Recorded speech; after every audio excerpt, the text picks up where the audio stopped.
बागपत के बड़ौत इलाके से भूमाफिया की दबंगई से डरकर पलायन का मामला सामने आया, जहां भूमाफिया ने कृषि भूमि, आवासीय भूमि में दर्ज कराए बगैर ही कॉलोनी काट दी।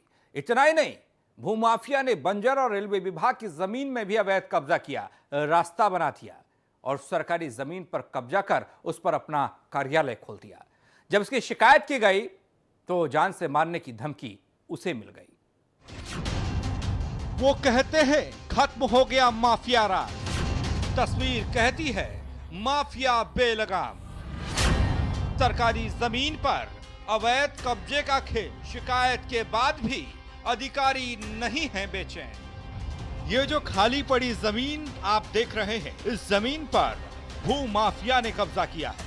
गुस्ताखी ऐसी कि पहले किया कब्जा फिर काट डाले प्लॉट। जी हाँ, कहने वाले तो कह रहे हैं कि प्रदेश में माफिया राज खत्म हो रहा है और वैसे कई अलग अलग जिलों से ऐसी तस्वीरें भी सामने आ रही हैं जहां माफिया द्वारा कब्जाई गई जमीन को मुक्त कराया जा रहा है, तो कहीं अवैध रूप से सरकारी जमीन पर तानी गई इमारतों को ढाया जा रहा है। लेकिन बागपत के भू माफिया में इसका कोई खौफ दिखाई नहीं देता। जमीन 12 बीघे जमीन जो काटी गई थी पहले, इस 12 बीघे जमीन में आज भी एक कृषि लैंड में है और 143 नहीं कराया गया और इसी ज़मीन पे 5 लाख रुपए का लोन भी ले रखा है प्रॉपर्टी डीलर ने। और रेलवे की भूमि से, रेलवे की जो भूमि है उससे पक्का रास्ता बना करके कॉलोनी में दिया है और वहीं उसी में बंजर भूमि भी है, उसी से पक्का रास्ता बंजर भूमि पर भी कब्जा कर रखा है। भूमाफिया ने कृषि भूमि आवासीय में दर्ज कराए बगैर ही कॉलोनी काट दी और इतना ही नहीं, भूमाफिया ने बंजर और रेलवे विभाग की भूमि में कॉलोनी का रास्ता बना डाला और सरकारी जमीन पर कब्जा कर उस पर अपना ऑफिस तक खोल दिया। भूमाफिया की धोखाधड़ी का शिकार हुए एक व्यक्ति ने जब माफिया के अधिकारियों से शिकायत की तो सुनवाई कैसे होती है, सुनिए। मैं 4-5 महीने से अधिकारियों के चक्कर काट रहा हूँ जी, और प्राधिकरण के दफ्तर में भी मुझे बढ़ने के लिए अब तो मना कर दिया गया।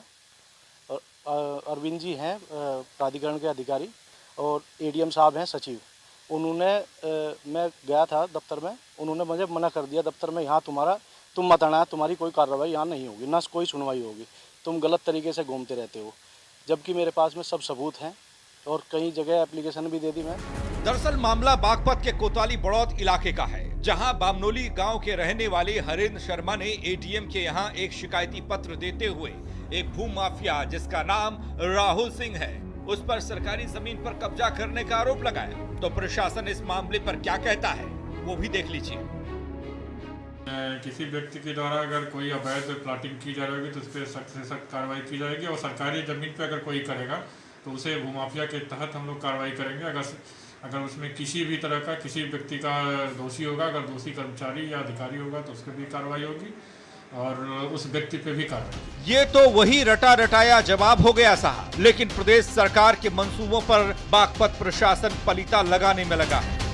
एक तरफ तो मुख्यमंत्री योगी आदित्यनाथ के आदेश पर तमाम बाहुबलियों और माफिया पर शिकंजा कसा जा रहा है, तो वहीं दूसरी ओर बागपत में माफिया सरकारी जमीन पर मौज काट रहा है।